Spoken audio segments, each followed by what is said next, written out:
అమ్మ రమ్మంది, అన్నం పెట్టింది, అమ్మ రమ్మంది, అంగీ జరిగింది, అమ్మ పొమ్మంది, అరకమంది. ఇంకోటి ఏదన్నా వచ్చా?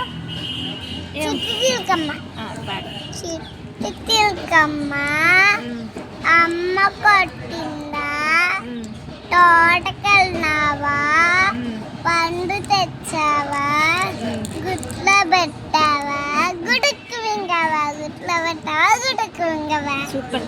అది మచిలీ మచిలీ పాట చెప్పు. మచిలీ జల్దీ రాని గట్టిగా చెప్పు. మచిలీ జల్దీ రాని పాట రాదు. మరి ఇంకేం వచ్చు నీకు? రెండే వచ్చు. రెండే వచ్చా? Okay bye. Bye bye friends. Bye friends. ఇటు చూసి చెప్పు నీ ఫ్రెండ్స్కి. Bye friends. Good bye.